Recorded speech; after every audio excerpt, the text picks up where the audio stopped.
कोई बुरा काम हो रहा है, डटकर मुकाबला करो, नहीं, मेरे रहते तुम ऐसा नहीं कर सकते, और यदि तुम में सामर्थ्य नहीं है तो आंखें बंद करके या सिर नीचा करके वहां से उठ के चले जाओ। लेकिन आंखों के सामने पाप होते देखना तो महापाप है।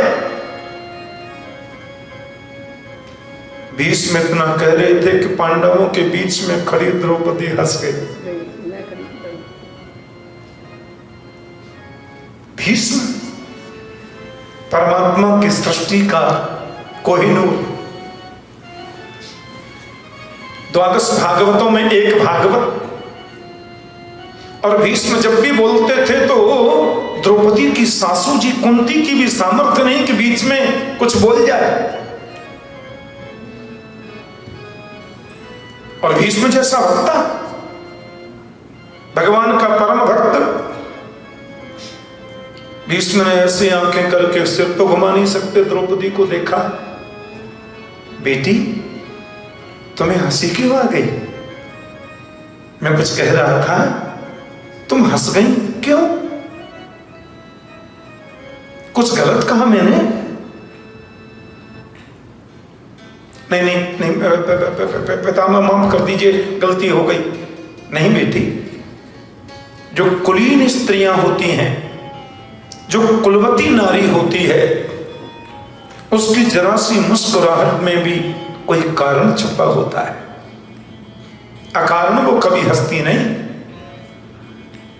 और विशेषकर जब कुछ कहा जा रहा हो, कदाचित मुझे वरिष्ठ मानते हैं आप लोग, और मैं कुछ कह रहा हूं, उसमें मेरे ही कुल की कुलवधू हंस जाए, कोई कारण तो है, और उसमें कुंठा को लेकर के मरना नहीं चाहता, तुम्हें बताना होगा हंसी आई क्यों। उस समय के भारत में तो नारी बहुत पढ़ी लिखी होती थी। प्राचीन भारत में स्त्रियां जितनी शिक्षित होती थीं, उसका 2% भी अब नहीं है। बोलो जय श्री कृष्ण।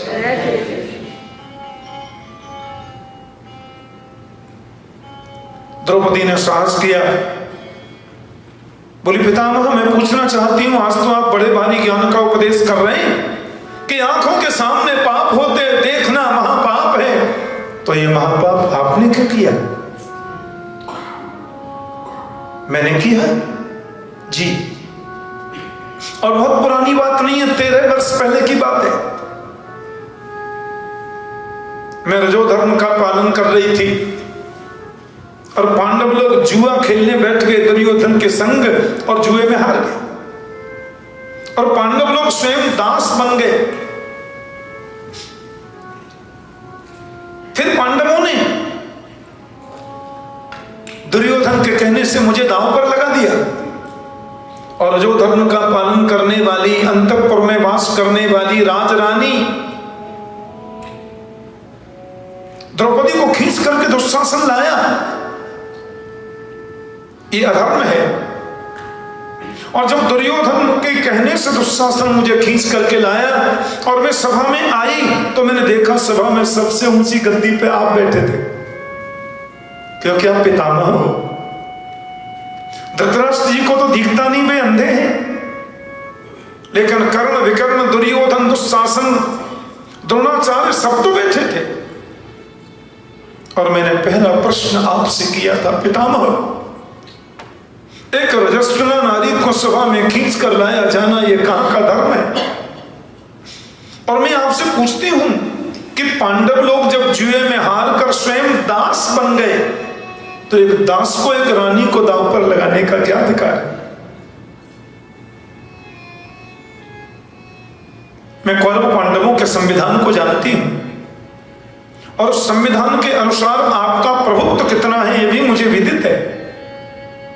आप जरा सी उंगली उठाकर कहते हैं दुर्योधन नहीं, तो दुर्योधन की हिम्मत न होती वो मुझे अपनी जंघा पर बैठने का इशारा करता। फिर उसने कहा द्रौपदी को निर्वस्त्र करो इसी सभा में। मैं आपसे पूछने लगी पितामह ये अधर्म है, ये पाप है। मुझे अच्छी तरह याद है पितामह, आपने अपनी नजरों को नीचे कर लिया और आप सब देखते रहे।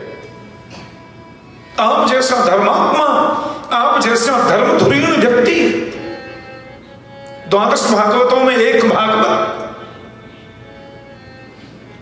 दुर्योधन के कहने से दुशासन ने मेरी साड़ी को खींचा। मैं रोती रही, मैं विलाप करती रही, अपनी सुरक्षा की भीख आप जैसे धर्मधुरीण से मांगती रही। आपने कोई जवाब नहीं दिया, आप कुछ बोले नहीं। ये तो कृपा कर दी मेरे द्वारिकाधीश कृष्ण ने, ये तो करुणा की मेरे भ्राता श्री कृष्ण ने। जब साड़ी खींची जा रही थी तो पहले मैंने आपसे प्रयास किया, फिर पांडवों की ओर इशारा किया कि ये कुछ करें। मैंने अपने हाथों से साड़ी को पकड़ने का प्रयास किया, लेकिन दुशासन जैसे अत्यधि वीर के सामने मेरी कोई सामर्थ्य नहीं थी। मैंने फिर दोनों हाथ उठा दिए। श्री कृष्ण द्वारिका वासिन कृष्ण गोपी जन प्रिय कौरवै परिभूतां मां किन्न पश्यसि केशव। हे गोविंद, तुम्हें दिखाई नहीं देता? तुम्हारी बहन द्रौपदी के साथ में ये व्यवहार, कृष्ण तो द्वारिका में थे, लेकिन पितामह मैंने देखा मेरी साड़ी लंबी हो गई, और सारी बीच नारी है कि नारी बीच सारी है, सारी ही की नारी है कि नारी ही की सारी है। तो शासन खींचते खींचते थक गया, मूर्छित होकर गिर पड़ा, लेकिन मेरे गोविंद ने मेरी आबरू की सुरक्षा की और साड़ी को मेरे अंग से 1 इंच भी वो हटा नहीं पाया। मैं घूमती रही, साड़ी बढ़ती गई। ये प्रभु ने कृपा की। ये यहां खड़े हैं कृष्ण आपके सामने, और आज आप कहते हो आंखों के सामने पाप होते देखना महापाप है। तो ये महापाप आपने क्यों किया?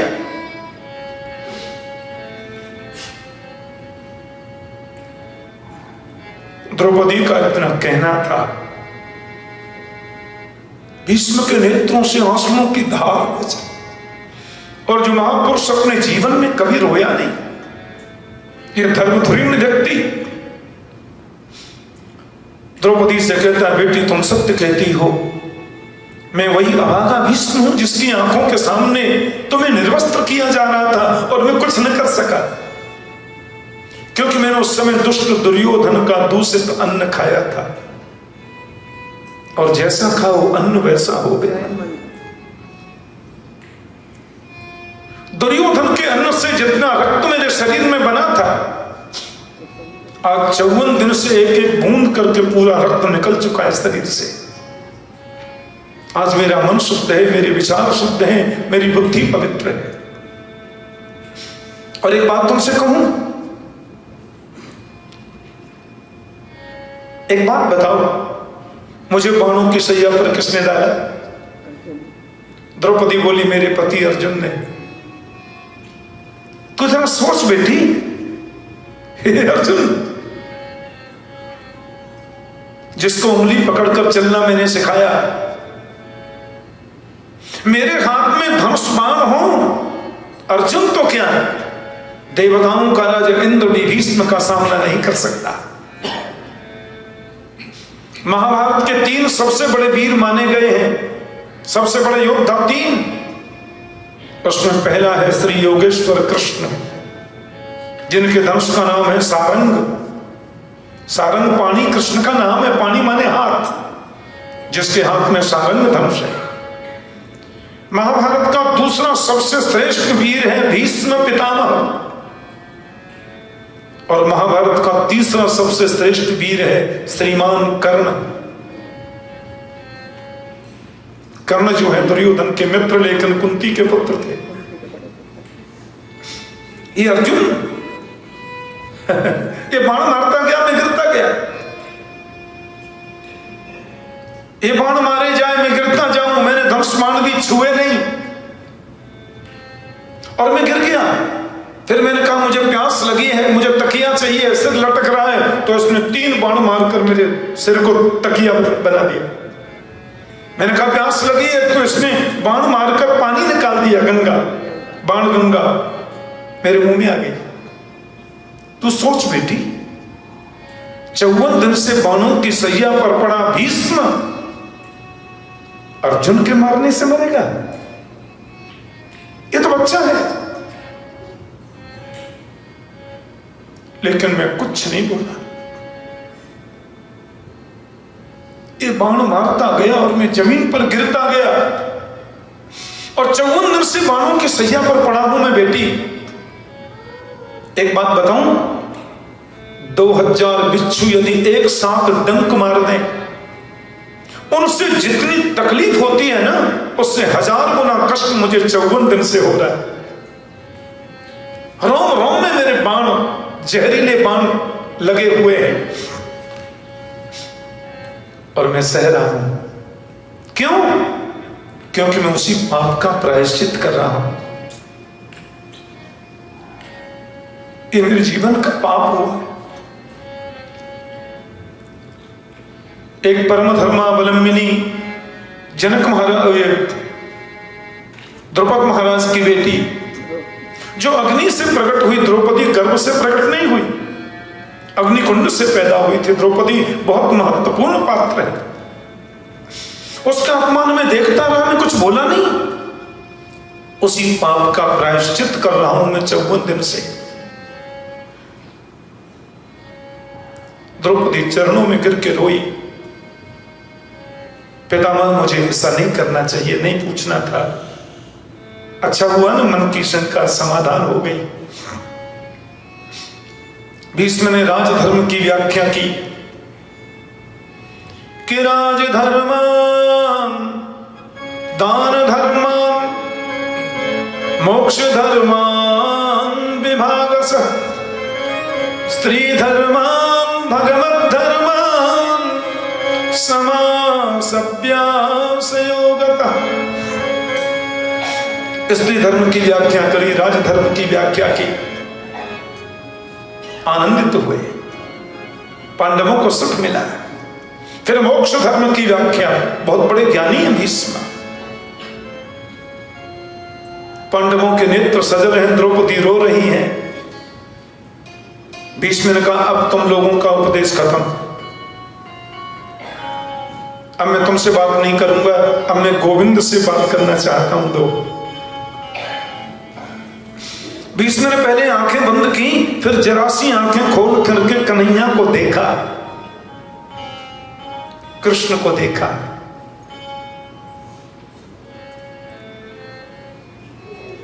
फिर बोले कुछ मांगना है। भगवान बोले क्या चाहिए? भीष्म ने कहा मेरी एक बेटी है, उसको आप ले लो, मेरी बेटी के पति बन जाओ। बेटी? अर्जुन कान में बोला आपकी तो शादी नहीं हुई बाबा। बेटी कौन सी है आपकी? बोले कन्हैया को पता है।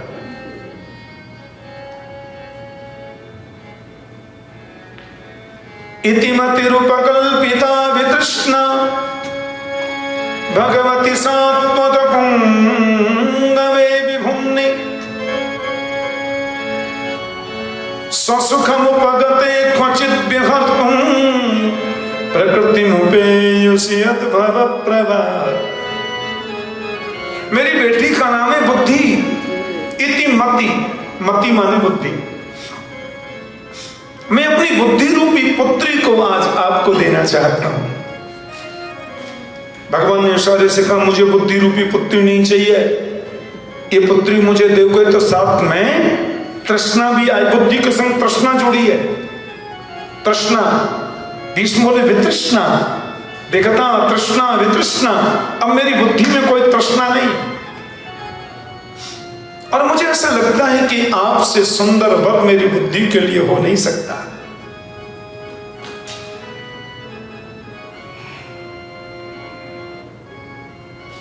इसको भीष्म स्तुति कहते हैं भागवत में, बहुत गजब है। मेरे म्यूजिशियंस जब रहते हैं तो इसको हम लोग पुष्पताग्रा छंद में गाते हैं। पुष्पताग्रा छंद है। अब मेरा बहुत सहयोग कर रहे हैं। देखो पर ऐसी कुछ चीजें होती हैं जिसको एकाग्रता से गाएं और जरा भी इधर उधर हो जाए, कोई प्रैक्टिस तो है नहीं, तो गड़बड़ हो जाएगा ना, आपको सुनने में भी अच्छा नहीं लगेगा फिर। इसलिए मधुबंती में इन श्लोकों का मैं गायन कर दूंगा। बीच में कहते हैं विगता तृष्णा वितृष्णा, अब मेरी बुद्धि में तृष्णा नहीं है, क्योंकि त्रिभुवन कमलम तमाल वर्णम रवि कर गौर वरांबरम दधाने।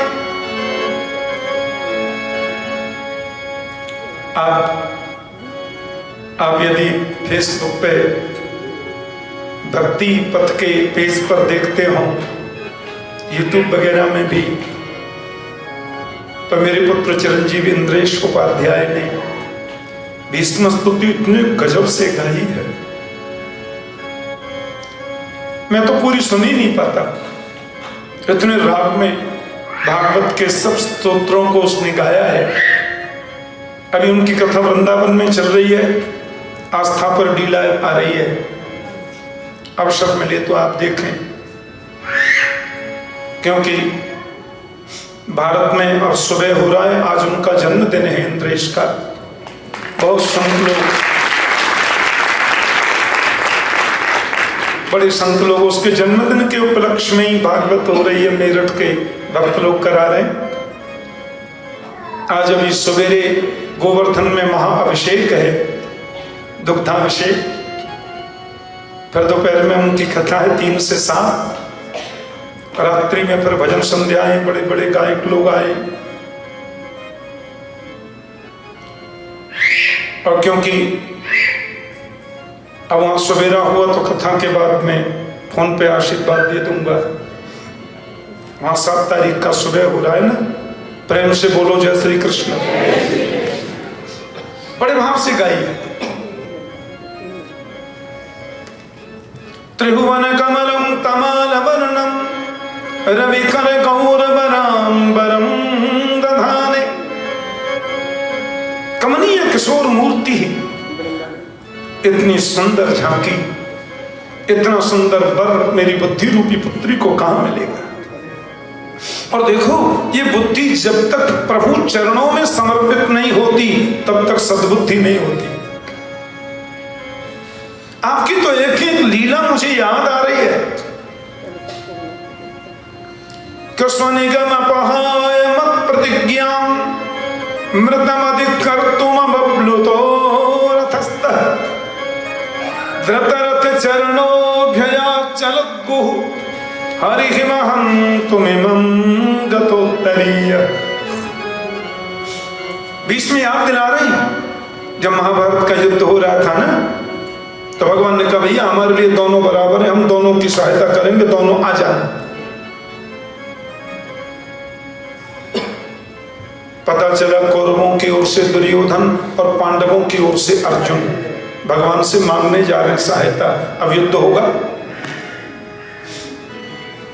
भगवान द्वारिका में थे, भोजन करके विश्राम में थे, और ऐसी जगह सो रहे थे कि रोड पर आने वाला आदमी दिखाई दे। तो भगवान ने देखा आगे आ रहा है दुर्योधन और बहुत पीछे है अर्जुन। दुर्योधन आया, गोविंद हैं? बोले हाँ जी, विश्राम कर रहे हैं, आप आ जाइए। भगवान चदरिया में से देख रहे हैं, दुर्योधन आ गया, आंखें खुली हैं, सोने का नाटक कर रहे हैं। तो अच्छा सो रहे हैं, कोई बात नहीं, मैं थोड़ा बैठ लेता हूं। तो दुर्योधन आकर भगवान के सिर की ओर बैठ गया पलंग पे। उम्र में दुर्योधन बड़ा है और कृष्ण का समधी है, ध्यान देना। दुर्योधन की खास बेटी कृष्ण के बेटा की पत्नी है। भगवान का बेटा है एक सांब, सांब की जो पत्नी है वो दुर्योधन की बेटी है, तो समधी हो गया। और वैसे वो बुआ की जेठानी का बेटा है, तो इस नाते भी रिश्तेदारी। बैठ गया, मुझसे तो छोटे ही हैं, क्या बात है, इधर ही बैठ जाते, सिर की ओर बैठे। अर्जुन आए आधा घंटे बाद, भगवान देख रहे हैं चद्दर में से। गोविंद हैं प्रभु? बोले हाँ जी, विश्राम कर रहे हैं आप, चलिए।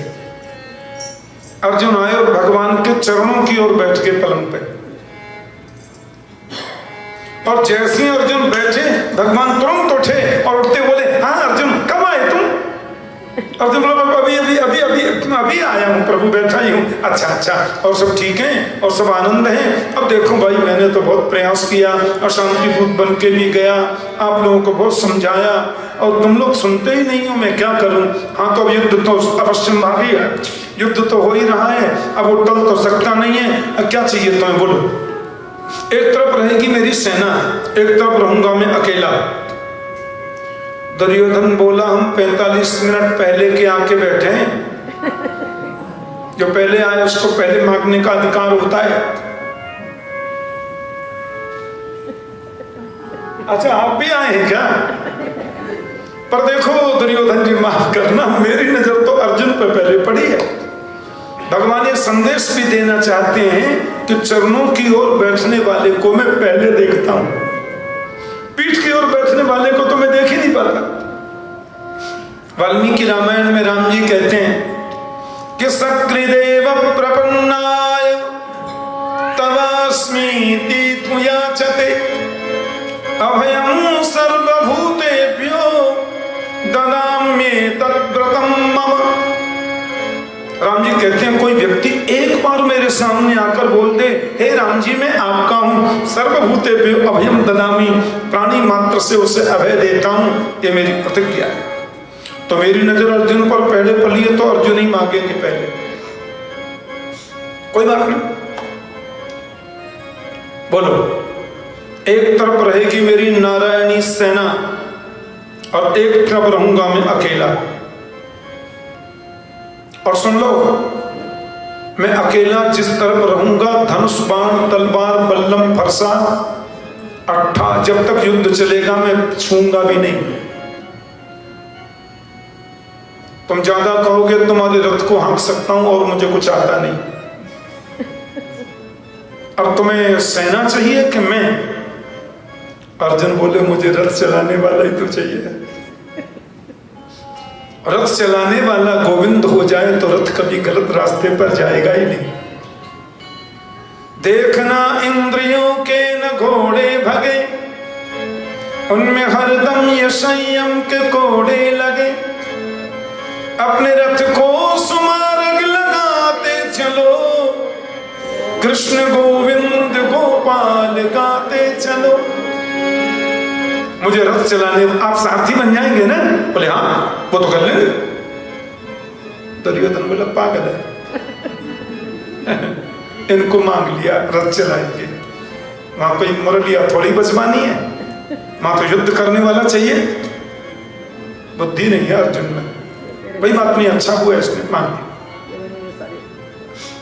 देख लो अर्जुन, सोच लो, मैं धनुष्मान तलवार ना कुछ नहीं चलाऊंगा। बोले नहीं, मुझे तो सिर्फ रथ हाँकने वाला चाहिए, मेरे रथ की बागडोर मेरा गोविंद संभाल ले, इससे बड़ी चीज मुझे और क्या मिल सकती है? भगवान ने कहा तो आप क्या कह रहे हैं?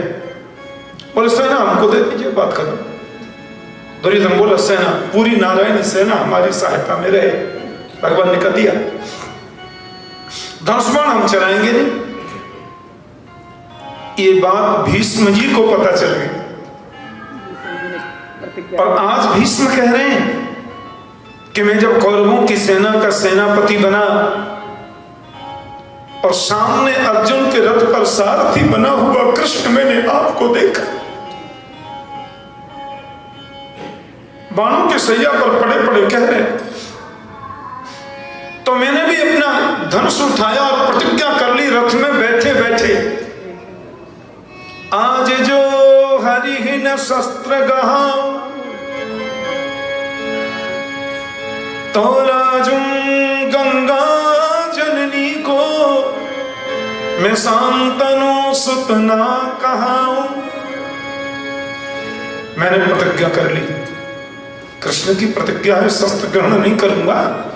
आज यदि मैंने कृष्ण को शस्त्र ग्रहण नहीं कराया तो मैं भी गंगा पुत्र नहीं, शांतनु बिहारी नहीं। भीष्म कहते हैं प्रभु मैंने फिर बाणों की बौछार चलाई, ऐसे ऐसे बाण भीष्म ने चलाए तो बड़े योद्धा हैं। अर्जुन का मुकुट पीछे गिर गया और यह बाजूबंद बनते हैं ना यहाँ पे, वो कट करके गिर गए। और एक वीर के पास सबसे बड़ी चीज होती है कवच, जो यहाँ पहनता है, वो कवच खंड खंड होकर के गिर गया। अर्जुन के हाथ से धनुष बाण भी गिर गए। भीष्म के एक बाण में से करोड़ों बाण निकल पड़े और पूरा युद्ध उन्हीं को देख रहा है। भगवान का अर्जुन ये क्या हो रहा है? अरे कुछ करने, बूढ़ा बाबा कमाल कर रहा है। अर्जुन बोले भीष्म है, इनका नाम को कन्हैया, मजाक नहीं है इनसे युद्ध करना। भीष्म ने कितने बाण अर्जुन पर चला दिए, सावधानी से मुकुट गिर गया बाजूबंद पर, वैसे एक दो बाण घोड़ों पर भी चला दिए, एक आध बाण रथ में चला दिया, और तो छोड़ो दो चार बाण कृष्ण के चरणों की ओर भी मार लिए। अरे अरे अर्जुन ये मेरे को ही मार रहा है, अरे कुछ तो कर भाई। अर्जुन बोले मेरे हाथ पैर फूलने, कुछ मत बोलो, अब तो बस आप कुछ कहो मत, कन्हैया। अरे भाई अरे कुछ, अरे भाई ये क्या तरीका है? भीष्म ने बाणों की बौछार लगाई, एक बाण में से हजारों निकल पड़े बाण। कन्हैया अपनी सारी प्रतिज्ञा भूल गए, ये तो मार डालेगा मेरे अर्जुन को। भगवान तुरंत रथ से नीचे कूदे और सामने पड़ा था किसी रथ का टूटा हुआ चक्का, उस टूटे हुए चक्र को उठाकर गोविंद भीष्म को मारने दौड़े। भीष्म ने धनुष बाण फेंक दिए, हाथ फैला दिए, मार डालो कन्हैया, टुकड़े टुकड़े कर दो मेरे, बिल्कुल चिंता नहीं है, पर मेरी प्रतिज्ञा पूरी करने को तुमने अपनी प्रतिज्ञा तोड़ दी, यही तो मैं चाहता था।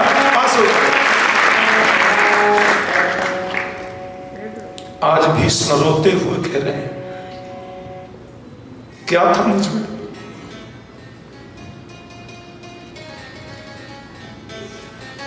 मेरी प्रतिज्ञा पूर्ण करने के लिए तुमने अपनी प्रतिज्ञा तोड़ दी।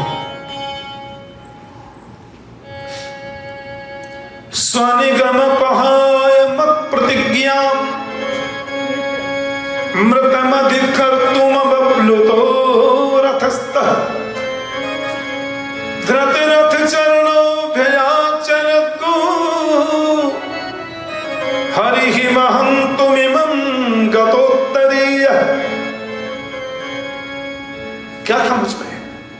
स्वनिगमपहाय मत प्रतिज्ञा। परमात्मा अपनी प्रतिज्ञा तोड़ दे तो पृथ्वी पर प्रलय हो सकता है, और आपने प्रतिज्ञा तोड़ दी। आप रथ के चक्के को लेकर मुझे मारने के लिए जब दौड़े थे न कृष्ण, वो झांकी मुझे आज तक याद है। ऐसा लगता था मानो कोई बब्बर शेर किसी हाथी को मारने दौड़ रहा है। इसका मतलब ये हुआ कि तुम बब्बर शेर थे तो हाथी से कम हम भी नहीं थे। और मैंने देखा जब आप मुझे मारने दौड़े तो चरक गुह कहते हैं पृथ्वी को, चरक गुह, पृथ्वी कांपने लगी। भाई भगवान प्रतिज्ञा तोड़ेंगे तो पृथ्वी पर प्रलय आ जाएगा। तो मैंने गौर से देखा, हरि महन्तुमिमं गतोत्तरीय। ये बाएं कंधे पर जो हम लोग ये पटका डालते हैं ना, इसको उत्तरीय वस्त्र बोलते हैं। इसका नाम होता उत्तरीय। हमारे हिंदू सनातन संस्कृति में सिर बांधने का विधान नहीं है। पूजा के समय सिर पे पगड़ी रख लो, सिर पे रुमाल रख लो, या ऐसा रख लो, ये कोई पद्धति हिंदू संस्कृति में नहीं है। और आप दक्षिण भारत में, साउथ इंडिया में दर्शन करने जाएं तो आपके कपड़े और उतरवा लेते हैं। सिर ढकना तो कुआं भाड़ में गया। जो आपने पहना है वो उतरवा लेंगे, कहेंगे यहां तक पहनो, बस इधर का खाली रखो से। पर कंधे पर कपड़ा वो भी रखेंगे। इसको उत्तरीय बोलते हैं। ये उत्तर दिशा का प्रतिनिधित्व करता है। बहुत ध्यान से सुनना। हम लोग सूर्य की ओर मुंह करके जब खड़े होते हैं तो सामने पूरब है, पीछे पश्चिम है, दाहिने हाथ पे दक्षिण है और बाएं हाथ पे उत्तर है। और हमारे यहां कहते हैं सपवित्र उदम मुख, आप कोई भी पूजा करें, कोई भी पाठ करें, कोई भी मंत्र जाप करें तो सपवित्र उदंमुख, पवित्र होकर उत्तर दिशा की ओर मुंह करके बैठिए। सबसे श्रेष्ठ दिशा होती है उत्तर। दूसरे नंबर पे आती है पूरब। दक्षिण दिशा पूजा में बिल्कुल वर्जित है।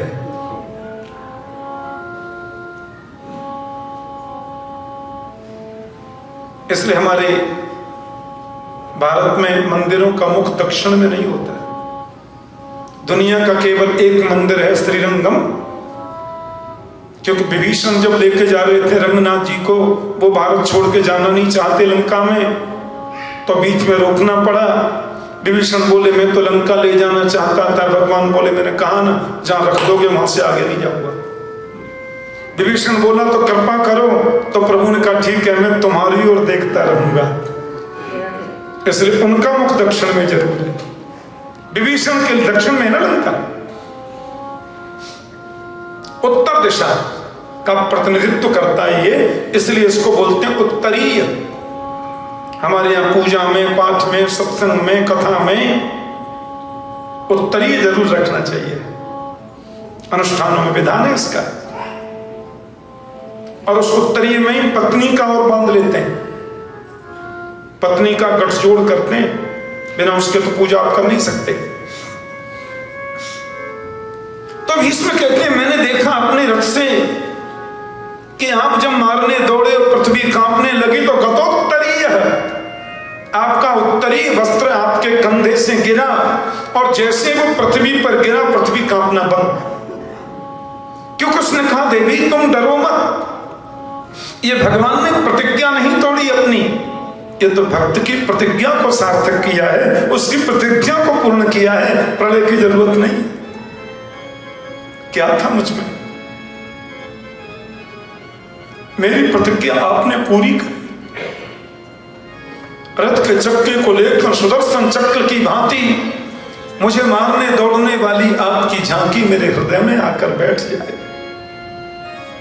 यही चाहता हूं मैं। भगवान ने कहा आपको तो इच्छा मृत्यु का वरदान प्राप्त है।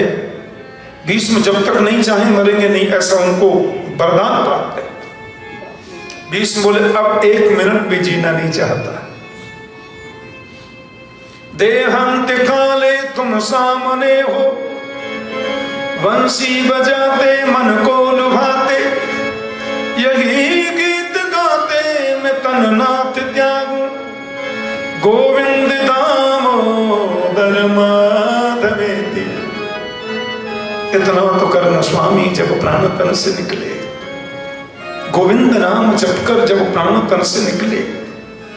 श्री गंगा जी का तट हो, यमुना का बंसी बट हो, मेरा सामरा निकट हो जब प्राण तन से निकले। पीतांबरी कसी हो, मुखड़े में कुछ हंसी हो, छवि मन में ये बसी हो जब प्राण तन से निकले। देहांत काले तुम सामने हो, बंसी बजाते मन को लुभाते, यही गीत गाते मैं तन नाथ त्यागूं, गोविंद दामोदर माधवेति।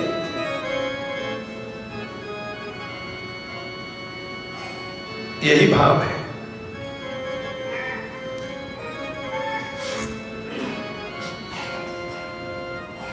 भीष्म ने सबके देखते देखते अपने प्राणों को छोड़ दिया।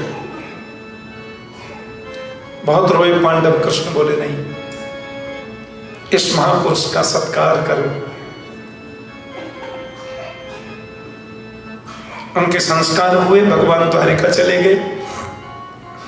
जिस बच्चे को गर्भ में जाकर बचाया था प्रभु ने, उसने आज जन्म लिया, तो उसका नाम परीक्षित क्यों पड़ा?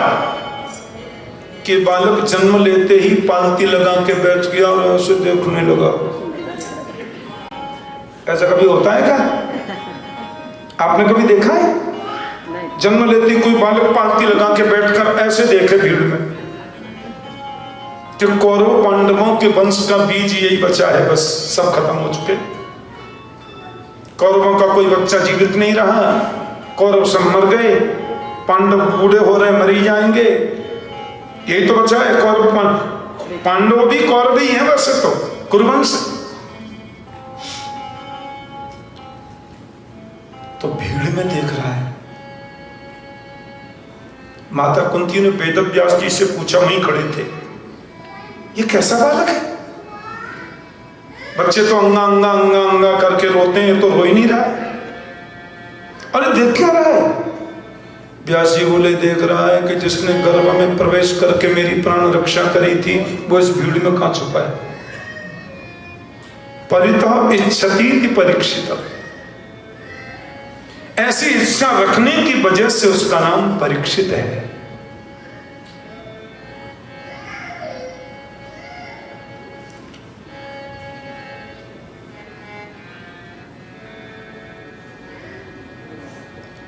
कृष्ण नाम कह लीजिए,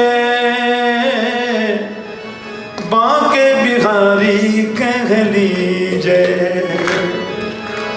कृष्ण नाम कह लीजिए, बांके बिहारी कह लीजिए। मन रे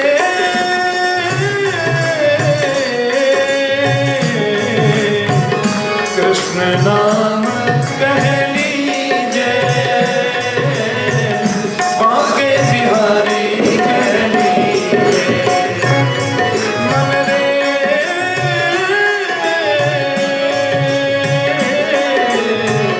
कृष्ण नाम कह लीजिए,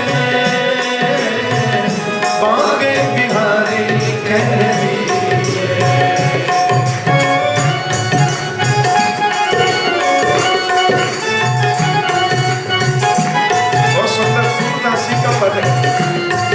हरे मन कृष्ण नाम जपो,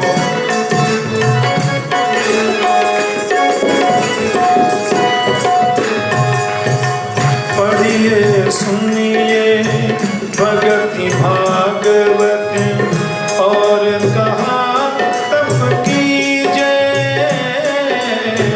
पढ़िए सुनिए भगति भागवत, और कहा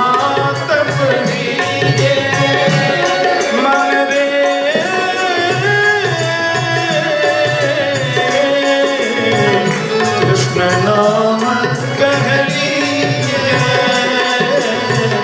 बांके बिहारी कह लीजिए।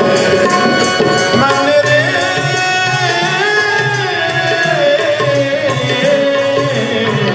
कृष्ण नाम कह लीजिए, बांके बिहारी कह लीजिए।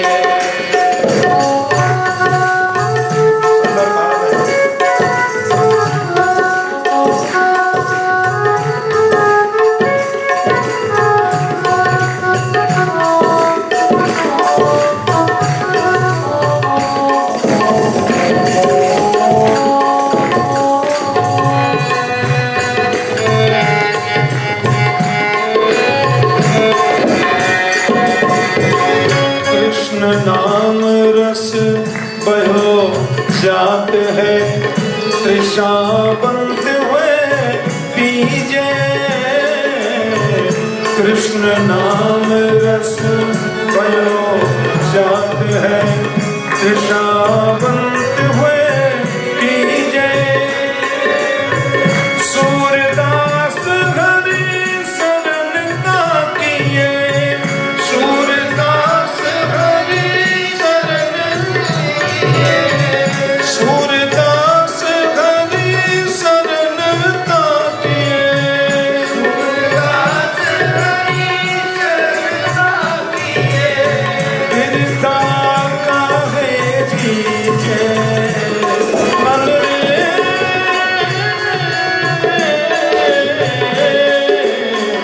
कृष्ण नाम कह लीजिए, बांके बिहारी कह लीजिए। कृष्ण नाम कह लीजिए, बांके बिहारी कह लीजिए। कृष्ण नाम कह लीजिए, बांके बिहारी कह लीजिए, बांके बिहारी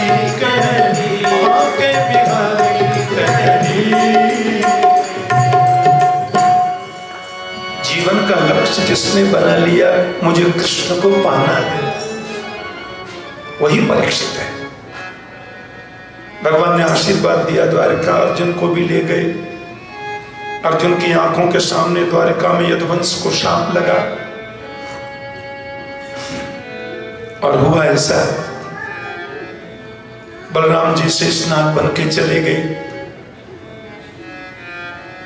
भगवान भी अंतर्धान हो गए। ये समाचार आकर के अर्जुन ने पांडवों से कहा, उन्होंने नन्हे से परीक्षित को राज्य गद्दी दी और वन को चले गए। और अंत में तो सशरीर स्वर्ग पधारे। बद्रीनाथ गए आप? बद्रीनाथ से आगे जब जाते हैं तो एक पुल आता है, भीम पुल, सरस्वती जहां निकल रही है, वहां से बाईं तरफ मुड़ते हैं, वो है स्वर्गारोहण। उस रास्ते से पांडव लोग स्वर्ग में गए। लेकिन सशरीर स्वर्ग कोई नहीं जा सकता। जिसने धर्म के विपरीत एक भी काम कभी नहीं किया, वही व्यक्ति सशरीर स्वर्ग जा सकता है। परीक्षित को गद्दी दे गए पांडव के, कृष्ण के बिना हम नहीं रहेंगे। और जब वहां से जा रहे थे तो करीब 8 किलोमीटर बाद केवल बर्फ ही बर्फ का रास्ता है। वहां से चलने लगे तो सबसे पहले नकुल सहदेव गिर गए। भीमसेन ने पूछा, ये क्यों गिर गए? दोनों भाई मर गए। युधिष्ठिर जी बोले, एक को सुंदरता का अभिमान था, एक को गणित विद्या का अभिमान था। इस गलती की वजह से ये सशरीर स्वर्ग नहीं जा सकते। अभिमान तो कैसा भी ठीक नहीं है। हम ये अभिमान करें कि हमारी आंखें बड़ी सुंदर हैं। मैंने अपनी आंखों से देखा है,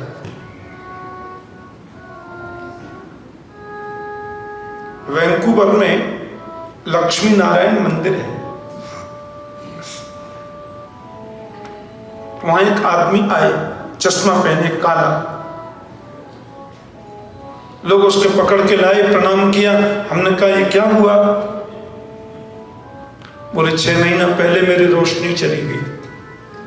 और जो आदमी पकड़ के लाया वो बोला, ठाकुर जी हम दोनों बैठे थे, बातें कर रहे थे, और बातें करते करते करते करते ये ऐसे करने लगा। मैंने कहा, क्या है? बोले, मुझे दिख नहीं रहा है। और ठाकुर जी 3 मिनट में रोशनी चली गई। दुनिया भर के डॉक्टरों को दिखाया, बोले नहीं, अब इसका कोई इलाज नहीं है। कोई नस क्या होती है वो सूख गई है, बेकार हो गई, खत्म। यदि हम ये अभिमान करें कि हम बहुत सुंदर हैं, तो बैठे बैठे लकवा मार गया। क्या बोलते हैं अंग्रेजी में? पैरालिसिस। सारी सुंदरता खत्म। यदि ये अभिमान करें कि हम बहुत बड़े विद्वान हैं, हमको बड़ा ज्ञान है, गीता, भागवत, रामायण, वेद हमको सब याद है। रास्ते में चल रहे थे, पैर फिसला, बिजली के खंभे में सिर लगा, बेहोश हो गए। और थोड़ी देर बाद होश आया तो सब भूल गए। पत्नी उठा रही है, उससे पूछ रहा है, आप कौन? बेटा हॉस्पिटल ले जा रहे हैं। बोले, तुम कौन? याददाश्त खत्म, जो याद था सब भूल गए। जो मिला है वह हमेशा पास रह सकता नहीं, कभी बिछुड़ जाए ये कोई राज कह सकता नहीं। जिंदगानी का खिला मधुबन किसी का है दिया, मैं नहीं, मेरा नहीं, यह तन किसी का है दिया। जो मिला है उसको भगवत प्रसाद समझकर उपयोग करो, उपभोग नहीं। थोड़ा और आगे गए तो द्रौपदी गिर गई, और गिरते गिरते लुढ़क गई, पधार गई। भीमसेन ने पूछा युधिष्ठिर जी से, भैया जी ये द्रौपदी क्यों गिर गई?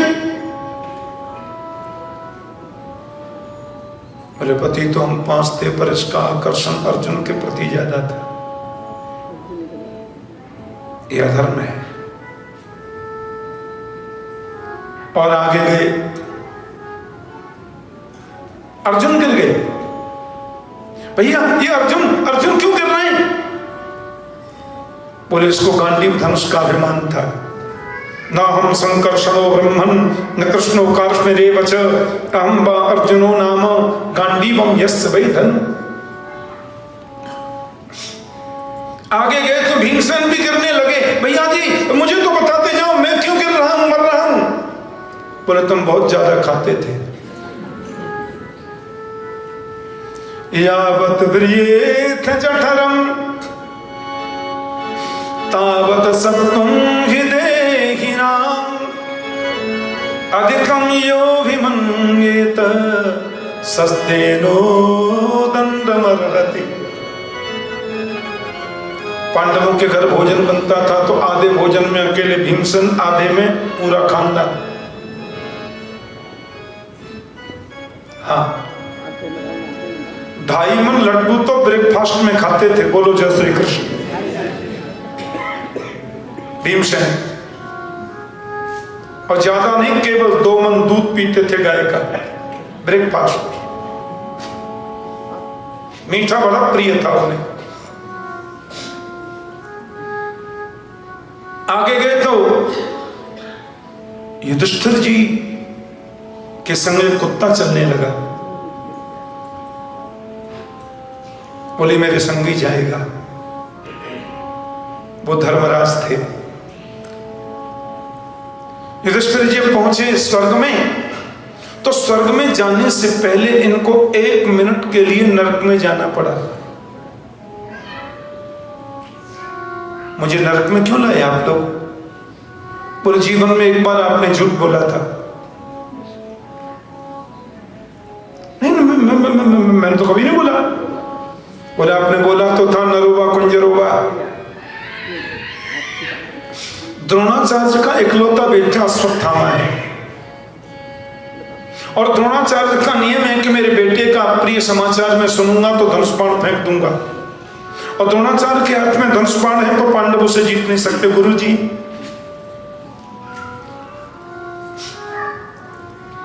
कौरवों की सेना में एक हाथी भी था, उसका नाम अश्वत्थामा था। भगवान ने भीमसेन को इशारा किया। भीमसेन ने वो हाथी उठाया, उठा करके धड़ाम से पटक दिया और द्रोणाचार्य के रथ के सामने आकर जोर जोर से चिल्लाए, अश्वत्थामा हत, अश्वत्थामा हत। अश्वत्थामा मारा गया। द्रोणाचार्य बोले भीमसेन तुम तो झूठ भी बोलते हो। युधिष्ठिर यदि कह रहे हैं कि अश्वत्थामा मारा गया तो मैं धनुष बाण फेंक दूंगा, मुझे कोई भी मार दो फिर तो।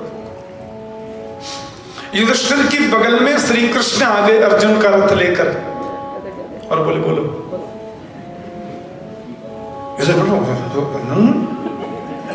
बोलूंगा। भगवान का बोलो अश्वत्थामा हत, इतना बोलो।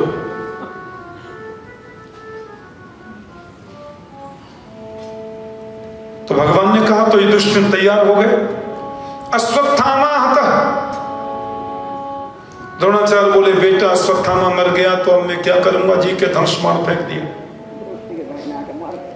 टूट पड़े लोग अश्वत्थामा द्रोणाचार्य को मारने। द्रौपदी का भाई धृष्टद्युम्न। युधिष्ठिर ने कहा अरे मेरी वजह से ब्राह्मण की हत्या हो जाएगी। ये नहीं, नरोवा कुंजरोवा, आदमी मरा है कि हाथी, जरा सोच लेना। कृष्ण ने इतनी जोर का शंख बजाया कि ये बात कोई सुन ही नहीं पाया। आज युधिष्ठिर जी जब नरक में खड़े किए गए, हमने कब बोला झूठ? बोला तो था नरोवा कुंजरोवा, अश्वत्थामा हता बोला था नहीं आपने? बोलो तो मैंने कृष्ण के कहने से बोला था। सो भगवान वहीं प्रकट हो गए। बोले मैंने कब कहा था?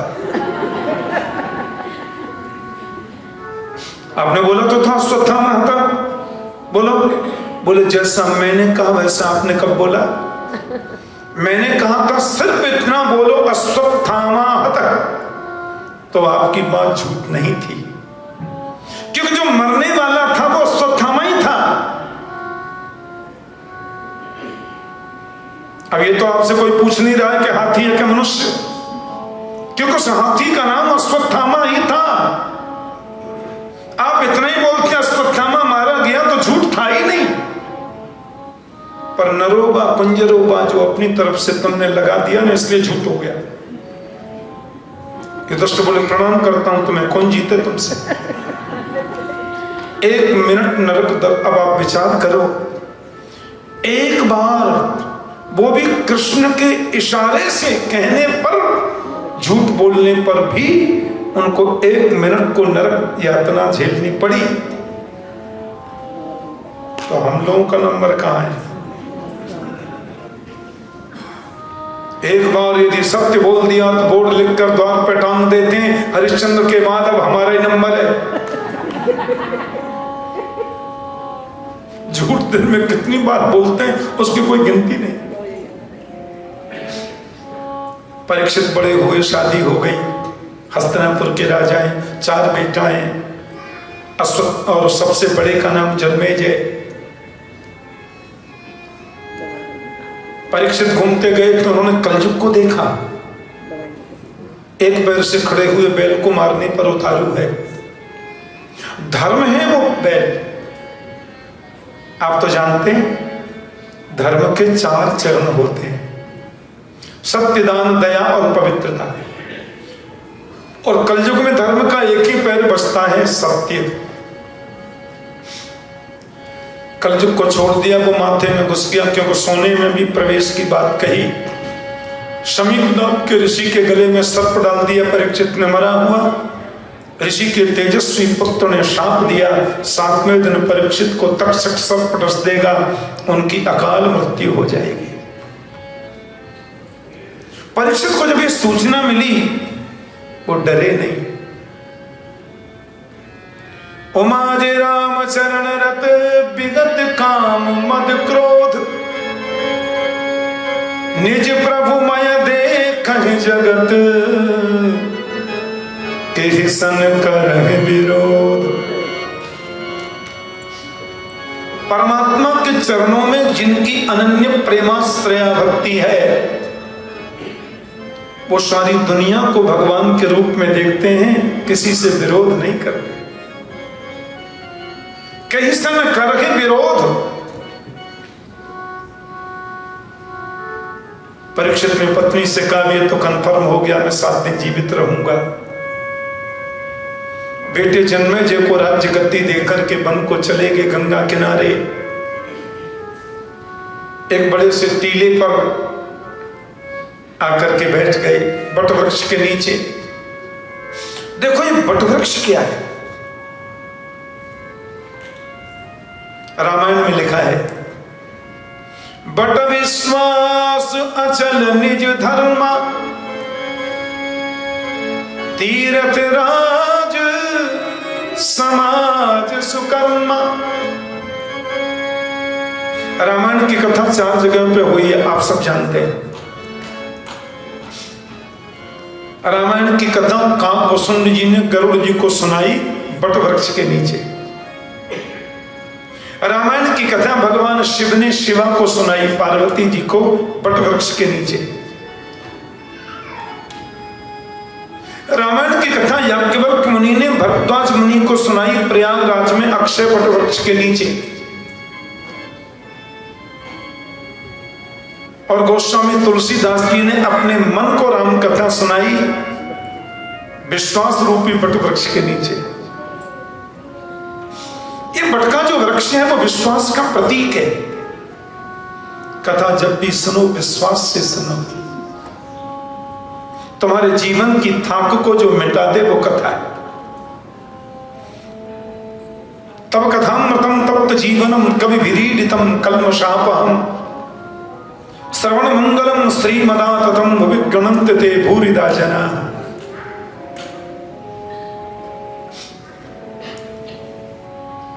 परमात्मा की कथा अमृतत्व प्रदान करती है, संसार के ताप संताप से संतप्त प्राणियों के संताप को मिटाती है। बड़े बड़े ऋषि परीक्षित के पास आ गए, अत्रि वशिष्ठ चवन सर्वपान मेधातिथि देवल देवराज, बड़े बड़े परशुराम जी भृगु मुनि,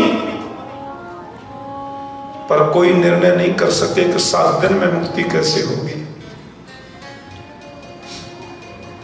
भगवान सुखदेव की समाधि खुली, अवस्था है 16 वर्ष की और चेहरे पर मासूमियत है 8 वर्ष के बच्चे जैसी। सुखदेव जी आए, परीक्षित ने खड़े होकर अभिनंदन किया। एक संत ने कहा, मुक्ति तुम्हारे पास आ गई, भटकने की जरूरत नहीं है। ऐसा प्रश्न करो कि 7 दिन रुक जाएं, 7वें दिन तुम्हें विमान में बिठा के जाएंगे। बैरागी में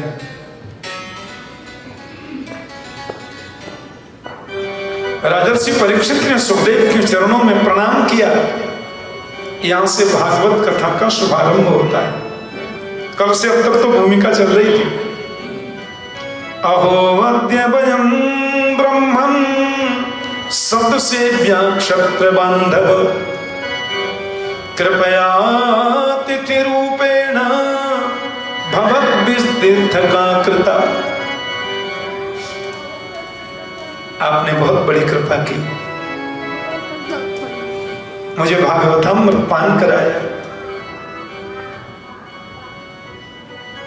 हरि नाम सुनाने वाले, हरि कथा सुनाने वाले, तुमको लाखों प्रणाम, तुमको लाखों प्रणाम, तुमको लाखों प्रणाम, तुमको लाखों प्रणाम।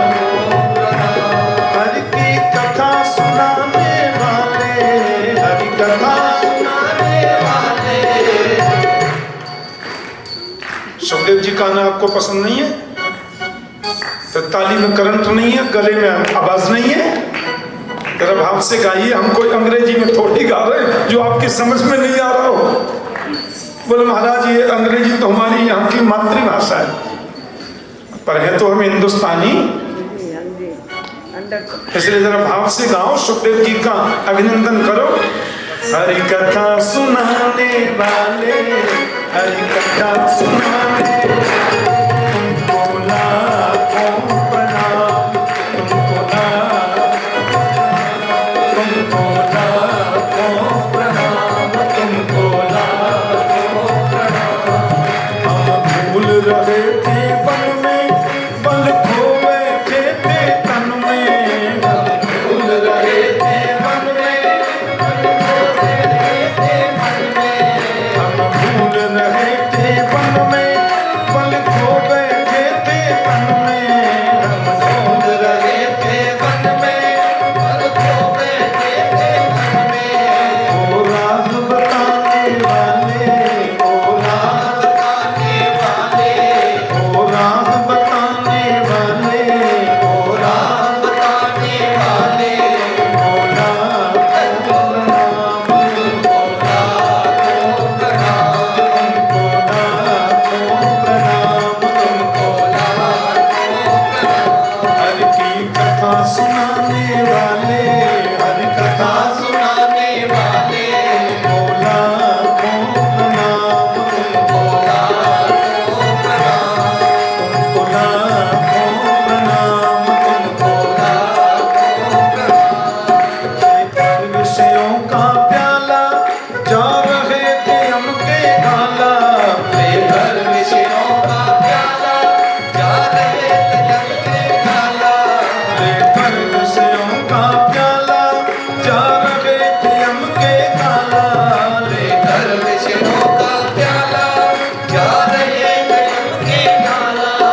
अमृत पान कराने वाले, अमृत पान कराने वाले, अमृत पान कराने वाले, अमृत पान कराने वाले, तुमको लाखों प्रणाम, तुमको लाखों प्रणाम, तुमको लाखों प्रणाम, तुमको लाखों प्रणाम। हरि की कथा सुनाने वाले, हरि कथा सुनाने वाले, हरि की कथा सुनाने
इनविटेशन नहीं भेजा था।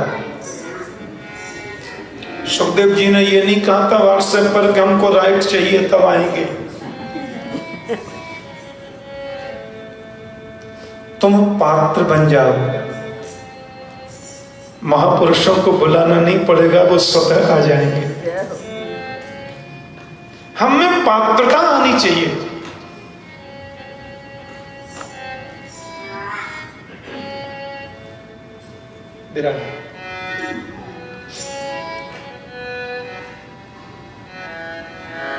बहुत सुख मिला मुझे। ये साम संस्मरणात् पुंसां सद्यः शुद्ध्यन्ति वैगृहा किं पुनर्दर्शन स्पर्श पाद शौचासनादिभिः। क्लासिकल संगीत में इसको विरागी राग बोलते हैं, जो मैं अभी श्लोक बोल रहा था, क्योंकि विराग शिरोमणि सुखदेव आए हैं ना। अब मैं आपकी आरती करूं, आपकी पूजा करूं, आपको तिलक लगाऊं, आपको माला पहनाऊं, आपका ये वो, टाइम बहुत लगेगा, समय है ही नहीं। हजारों संत बैठे हैं, सुखदेव के पिता बैठे हैं, बाबा बैठे हैं, पर बाबा बैठे हैं, पर बाबा वशिष्ठ जी बैठे हैं। सुखदेव जी के पर बाबा हैं वशिष्ठ, वो बैठे हैं। परीक्षित ने कहा केवल एक ही प्रश्न करना है मुझे, अतः प्रक्षामि संसिद्धिं योगिनां परमं गुरुं पुरुषस्य यत् कार्यं म्रियमाणस्य सर्वथा। जल्दी मरने वाले की मुक्ति का उपाय क्या है? आधी लाइन का प्रश्न है। जिसको 7 दिन में मर जाना है, उसको गोविंद से मिलन का सही तरीका बताइए। नाम क्या? सुखदेव गदगद हो गए। उन्होंने भी बड़े संक्षिप्त रूप में कहा, मन कृष्ण में लगा दो, मुक्ति कंफर्म। तस्मात् भारत सर्वात्मा भगवान ईश्वरो हरि श्रोतव्य कीर्तितव्यश्च स्मर्तव्य चेत् क्षता भयम। एक ही तरीका है, सब जगह से मन हटाकर कृष्ण में लगाओ, मुक्ति कंफर्म। पर मन तो भटकता है। मेसी सागा में कथा सुन रहे, मन ओकविल में घूम रहा,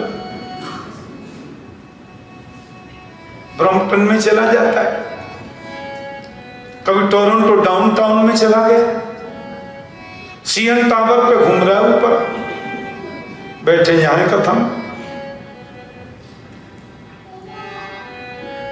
कई लोग तो इतने समझदार होते हैं, कथा सुन रहे होते हैं,